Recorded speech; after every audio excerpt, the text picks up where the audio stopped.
Good evening, Pahamatis and friends. My name is Ayona Purwaningsih. Today I'd like to present an article that was written by Michael H. Long and Graham Crooks in 1992. It's quite long ago but still very informative. The title is Three Approaches to Task-Based Syllabus Design.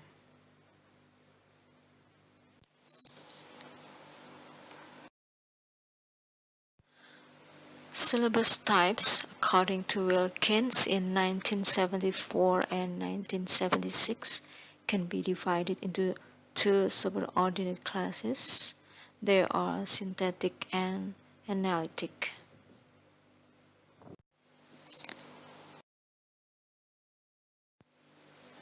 A synthetic language teaching strategy is one in which the different parts of language are taught separately and step by step, so that acquisition is a process of gradual accumulation of the parts until the whole structure of the language has been built up.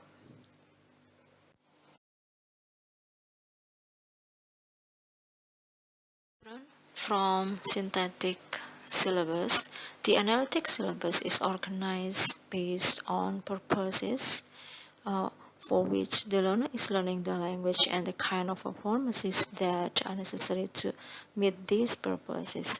So we know that there is a distinction between synthetic and analytic syllabus. Synthetic views the nature of learning is additive. It means that part by part or one by one. But analytics is the nature of learning is holistic. It means that the whole of something rather than just parts of it.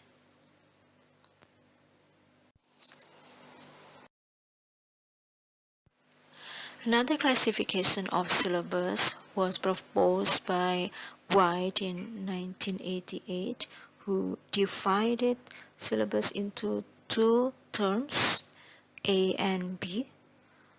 The A-type syllabus focuses on what is to be learned, that is the L2.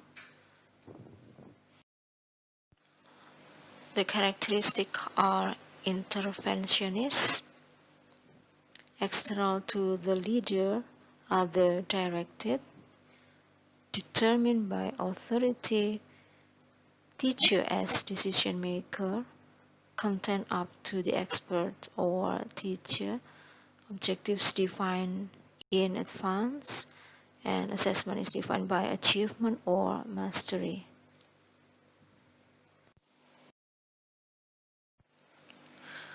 Type B syllabuses, on the other hand, focus on how the language is to be learned, and the characteristics are non-interventionist, internal to the learner, inner-directed or self-fulfilling. Decision is done by learners and teacher, and the content design based on learners' need and wants. So you know that there is a kind of negotiation between them, and then objectives described afterwards, and assessment based on learners' criteria of. In 1980s, three new task-based syllabus types appear. They are the procedural syllabus, and then the process syllabus, and task-based language teaching, or well known as TBLT. You know that task-based syllabus is based on task-based learning, which focus on the ability to perform a task or activities, and not on the explicit teaching of grammatical rules. So here, task-based syllabus using task as the point of analysis. What makes a task-based syllabus different from the earlier syllabus types is the fact that part of the rationale derives from what is known about human learning in general, or second language learning in particular, rather than with lexical, structural, notional, functional, or relational syllabus.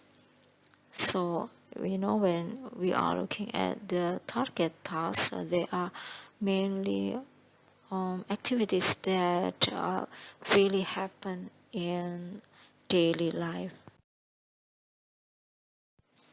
The first type of task-based syllabus is a procedural syllabus. It was actually associated with the work of Prabhu and friends in India in 1987, and they decided to conclude that teaching should be focused on meaning rather than language forms, and then it is actually a part of communicative language teaching, and doing a set of tasks should involve the learners. And he also proposed the kinds of main activities. They are opinion gap, information gap, and reasoning gap. But at the same time, he also received critics because of the lack of evaluation component and lack of specificity and notion of task. The second type is the process syllabus. It focuses on the whole process of learning. It means that teachers should cover all the question of who does what with whom, or what subject matter with what, resources, when, how, and for what learning purposes.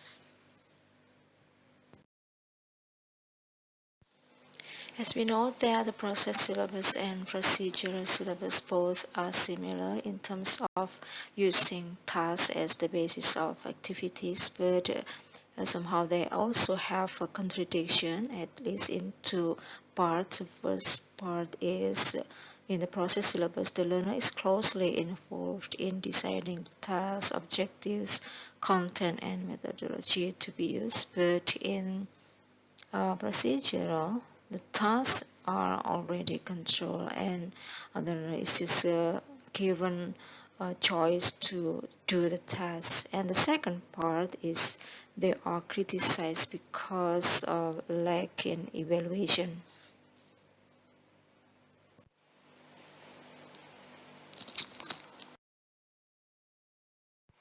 Task-based language teaching, or TBLT, focuses on the ability to perform a task or activities without explicit teaching of grammatical structure, as stated by Long in 1986.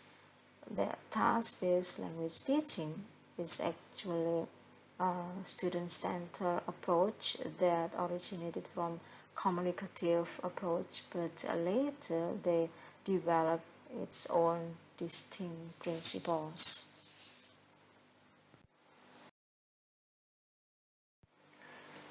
Here are several characteristics of TBLT. The students are encouraged to use language in real communicative interaction, and then the use of real-world meaningful activities. And assessment is actually the result of the task outcome, and it focuses on both language and learning process, and it's also student-centered.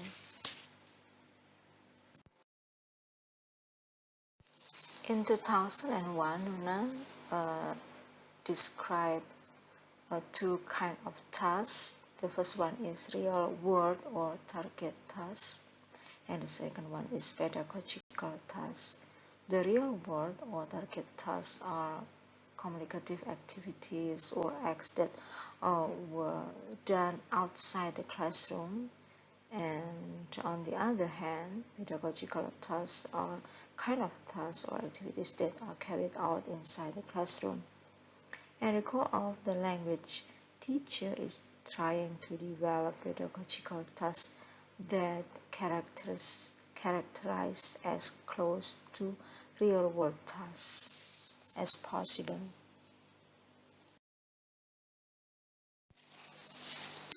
If you ask, does TBLT contrast to procedural syllabus?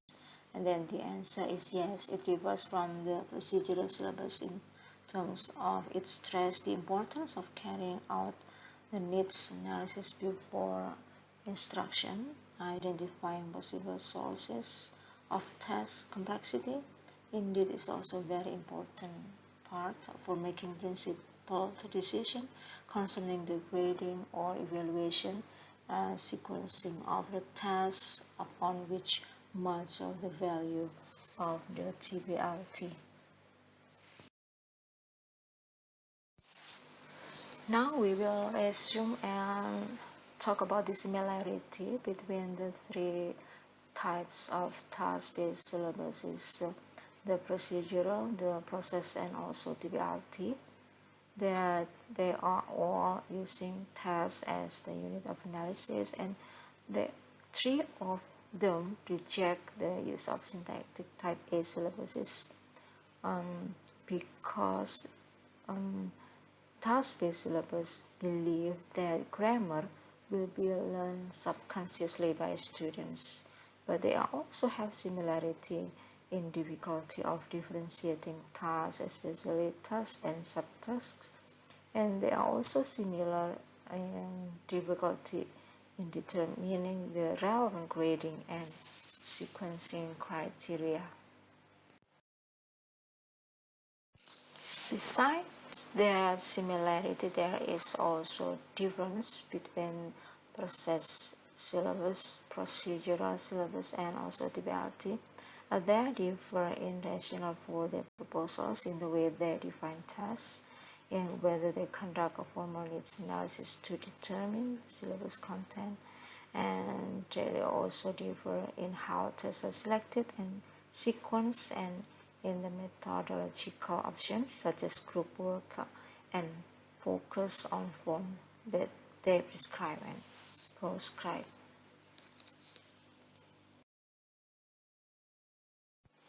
As the conclusion, all the three proposals that consist of procedural syllabus, process syllabus, and also TBLT have some areas of agreement. However, most fundamentally, their rejection of syntactic type A syllabuses and the units of analysis on which they are based, and the adoption of tasks as the alternative. And I personally believe that there is no one syllabus that will fit all.